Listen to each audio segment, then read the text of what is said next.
Join syndicated radio host Those Baxters as they sit down with gospel music artist Jonathan Nelson as he gives a master class to Temple University Gospel Choir. Come on, you're out and about with Those Baxters. Hashtag Those Baxters. Yeah, hashtag THOSEBAX. Yeah. I'm Miss Kayla. And I'm Juan. And we are here with Jonathan Nelson, y'all.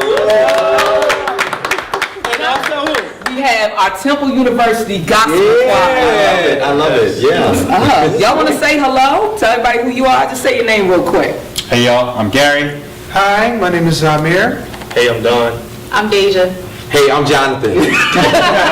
Awesome. So we're going to talk about declaration. Okay, it's cool. Let's do it. Yes, amen. So I saw that your declarations is all about talking to God. So Absolutely. you're making a declaration. What made you decide to have that title?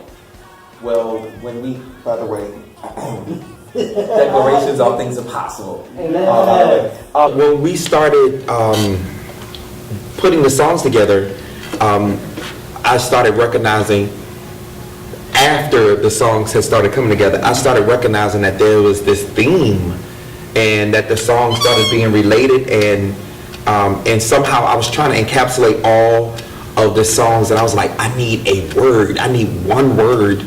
Because, like you can have, like my last CD I had, it was called Fearless. So I was trying to find something that was kind of catchy or something that would just kind of put it all together. And the single that we had already had was I Agree. So I started looking at the dictionary, and I looked at the thesaurus, and I started looking up synonyms, antonyms, and anything to try to find how to relate it. Anyway, so I saw the word declare, and I started looking up declare and what it meant. And so, I saw the derivatives of declare, and I saw declarations, and I said, oh my God, that is it. That's exactly what I'm supposed to say. I'm supposed to say declarations, which, yes, it does imply that you must say something. That's right. Declarations, it implies that it must be voice activated. Like, so if you're going to declare something, you got to speak it. And so these songs are talking to God, but it to me, it empowers the listener and the believer to talk to God about the songs and sing these lyrics over themselves. But it also is almost like also waiting to hear a response from God about how he feels about you. That is when you say, I agree to what you say about me, that I'm blessed above only and not beneath. I'm a lender, I'm not a borrower. I'm blessed in the city, blessed in the field. And especially with the college students, you have to command your day, command your morning, command your semester, command your year. So that's what declarations is all about. It's all about really activating your voice to speak over yourselves, to be inspired by the lyrics, but it shouldn't just stop at the lyric of the song. Right. It should go into a daily affirmation, a daily declaration about how you feel about the way you want to see yourself in your life, but also see yourself as you walk with Christ. Amen. You've been singing since you were a little boy. Yes. What is one of the declarations that you made over your life when you were young? I didn't know that me making a declaration to sing and to be a musician was going to lead me to me traveling the world. Right.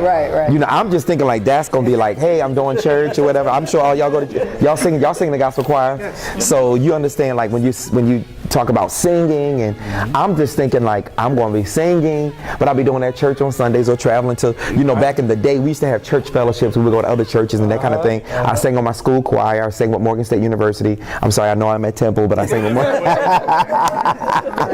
But I thought it was that. I didn't know it was going to turn into me literally using my voice to sing across the world. I literally just got back.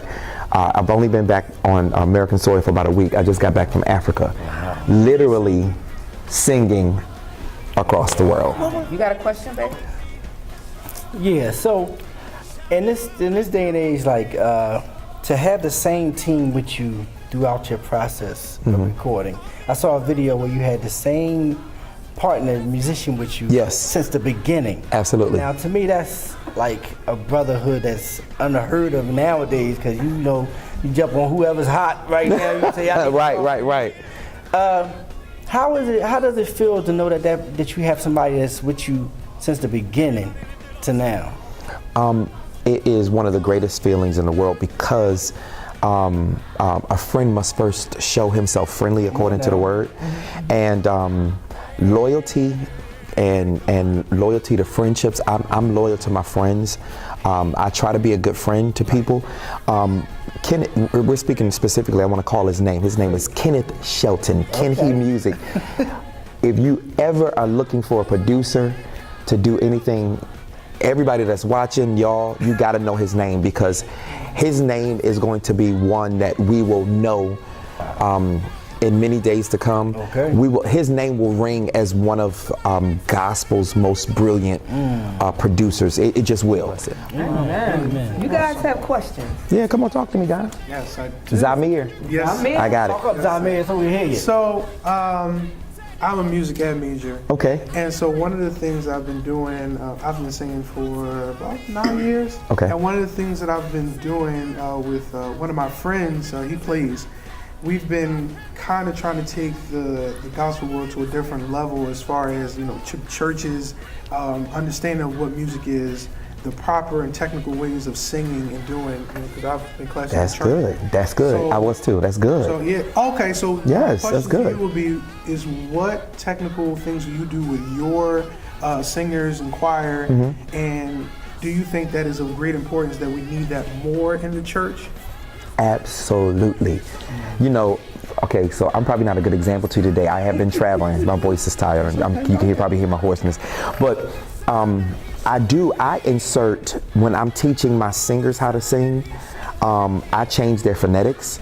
And I have them singing phonetically. I spell it out for them sometimes, because sometimes when you see it phonetically, you might produce the word differently. Like instead of saying God, sometimes you might need to say God because of the way you round it out, so it will sound more mature.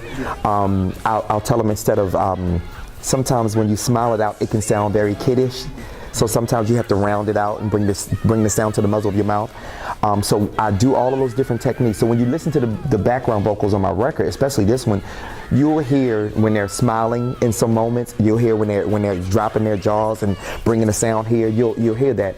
You will be a blessing to any and every church, because more times than not, there's some people doing it probably because they are, like some people are just naturally gifted to do it.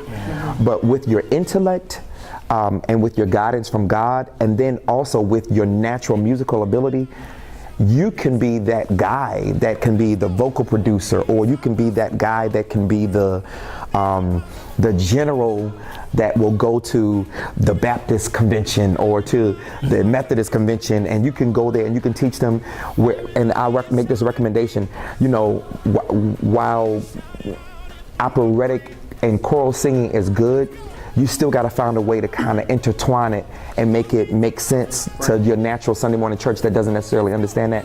But because you're a music ed major, you have that ability to make both worlds work at the same time. That makes sense? Oh yeah. Good. Good. Any other questions? So Temple Gospel Ministries is the only gospel choir on Temple's campus at all.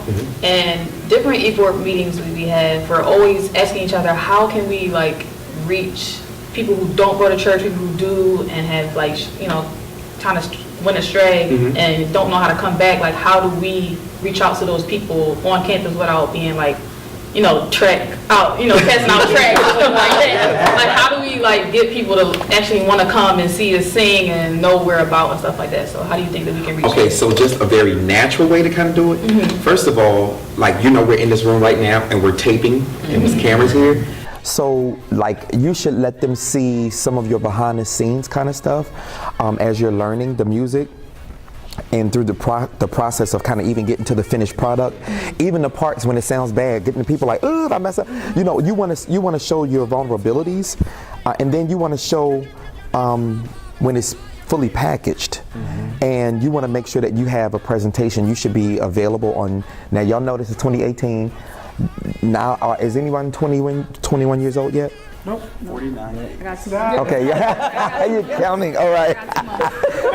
So all of y'all are like for real millennials. So you have to use the engines that are right there in front of you. You know, you have social media. It's so many other different things that you can do to make it exciting and fun. I mean, you can make a Snapchat for the choir. Just don't make it boring. Make it fun.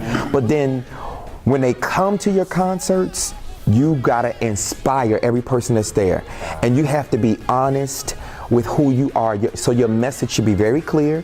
If you're the Temple Gospel Choir, then that means that's the type of songs that you're singing. You don't have to browbeat anybody to come to know the Lord. They'll want to know. If you expose all of your heart and just leave it out there, people will be drawn to that. Okay, and they'll be drawn to your honesty, and if y'all start crying and then you might start worshiping, they'll be drawn to that. And then in that moment, or in the right moment, then maybe you might want to have a minister come up, somebody that is wise in the presentation, and to make an appeal to, if you don't know Christ, come to get to know the Christ that we're singing about. What you're feeling right now in your heart, you can get to know this man. You can get to know who Jesus is. So that's one way that you can get through it without passing out tracks. Right. Good, Jonathan. We thank you so much. Thank you so much. I enjoyed this. Oh my God! I wish I had known we could have made this a forever thing. Hey, well, yeah, we'll talk. Absolutely, we're coming. No, for real. I would love to come back. It's not over. Okay, all right. I just want y'all to know I want to come back. All right.